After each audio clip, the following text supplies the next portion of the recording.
ദീപകിന്റെ മരണം എന്ന് പറയുന്നത് അത്ര ഈസി ആയിട്ട് എടുക്കാൻ പറ്റുന്ന ഒരു കാര്യമല്ല മനുഷ്യൻ എന്നുള്ള നിലയിൽ എനിക്കും. മധ്യരാത്രി പക്ഷെ ആ വീഡിയോയുടെ ഒരു കൺക്ലൂഷനിലെത്താനൊന്നും എന്നെ കൊണ്ട് പറ്റില്ല. അത് കൺക്ലൂസീവ് ആയ ഒരു വീഡിയോ ആണ്. അവർക്ക് അത് സംഭവിച്ചിട്ടില്ല. ദീപകിന് അവന് മനഃപൂർവ്വം അതിന് കൺക്ലൂഷനിലെത്താൻ എനിക്ക് നിയമവ്യവസ്ഥയിൽ നല്ല വിശ്വാസമുണ്ട്, അതിന്റെ മൊറാലിറ്റിയിലും വിശ്വാസമുണ്ട്. അതല്ലേ എല്ലാം. അബ്യൂസ് ചെയ്ത് പരിചയമുണ്ടോ? ഞാൻ അത്രക്കാരൻ അബ്യൂസ് ചെയ്ത് പരിചയമുണ്ട്. ആർക്കെങ്കിലും ഇല്ല. അവരുടെ മൈൻഡ് സെറ്റ് അറിയോ?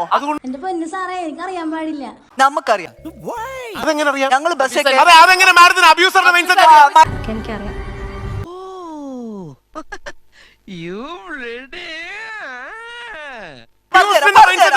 അബ്യൂസറുടെ മൈൻഡ് സെറ്റ് എങ്ങനെ അറിയാം?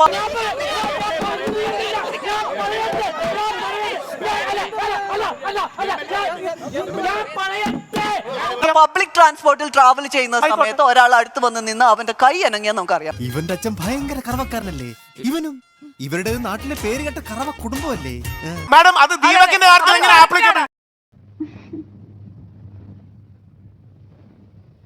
വട്ടാണല്ലേ. എന്നോട് ഒരുപാട് പേര് ഇങ്ങനെ ചോദിക്കുന്നു, അതെന്താ? എനിക്കറിയാം.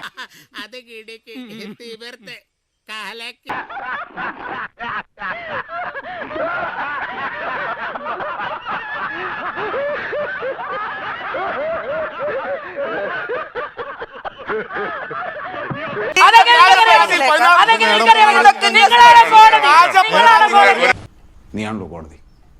എന്താ എന്റെ ഉദ്ദേശം? ഈ ഈത്തപ്പഴത്തിന്റെ കുന്തപ്പഴം എന്താണ് ഇത്?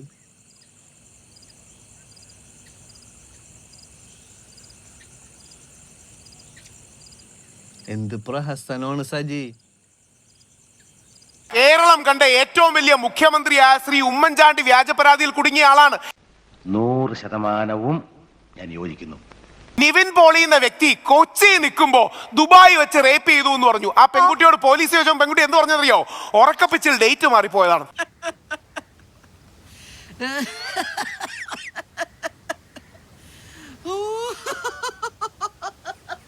11 പേർക്കെതിരെ കള്ളപ്പരാതി നിന്നിട്ടാണ് സാറ് പറഞ്ഞ ബാലേന്ദ്ര മേനോൻ സാർ കോടതിയിൽ പോയി. ജസ്റ്റിസ് പി വി കുഞ്ഞികൃഷ്ണൻ പറഞ്ഞു ആണിനും അഭിമാനം ഉണ്ടെന്ന്.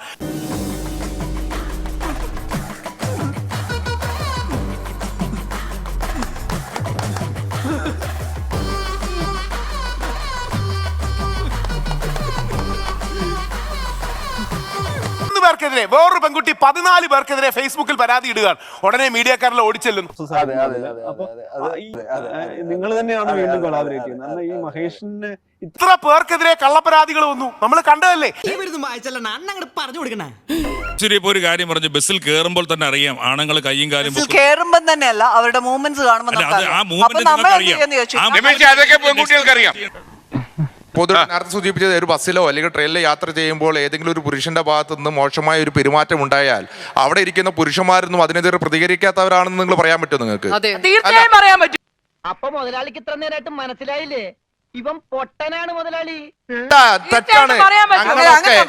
നിന്നെയൊക്കെ തലയിൽ പൊക്കി വെച്ചോണ്ട് നടക്കുന്ന കുറെ കൊച്ചമ്മമാരുണ്ടെന്ന് കരുതി ആണുങ്ങളുടെ നേരെ ചൊറിയാൻ വന്നിട്ടല്ല. സ്ത്രീകൾ മൊബൈൽ ഫോണിനെ വെപ്പണായി ഉപയോഗിക്കാൻ തുടങ്ങിയിരിക്കുന്നു. അതൊന്നും എനിക്കറിയാൻ മേല. ഇങ്ങനെ എന്തെങ്കിലുമൊക്കെ പറയുമ്പോഴേ എന്റെ മനസ്സിനൊരു സന്തോഷം ഉണ്ടാവുള്ളൂ. ഞാൻ എന്റെ സന്തോഷം നോക്കിയാ പോരെ. എവിഡൻസ് കൊണ്ടുവരുമെന്ന് ചോദിച്ചാല് നമ്മൾ പക്ഷെ അതെടുത്തിട്ട് റീച്ചിന് വേണ്ടി ഉപയോഗിക്കുക, മറ്റു കാര്യങ്ങൾക്ക് ഉപയോഗിക്കാതെ അത് പരാതിക്ക് വേണ്ടി ഉപയോഗിച്ചിരുന്നെങ്കിൽ അത് വളരെ കൃത്യമായിട്ടുള്ള ആക്ട് ആയിട്ട് നമുക്ക് കണക്കാക്കാൻ പറ്റും. അടി തുടങ്ങുമ്പോ ഇരുട്ടായിരുന്നല്ലോ, ഇരുട്ടടി ഒന്നും കാണാൻ പാടില്ലെന്നാണ് ആദ്യം പറഞ്ഞത്. മാധവൻ എനിക്ക് ഏത് ഇരുട്ടത്തും തിരിച്ചറിയാൻ പറ്റും. ഇപ്പൊ കറക്റ്റ്. അല്ലെങ്കിൽ പിള്ളേച്ചൻ നുണ പറയുന്നതായിരിക്കും.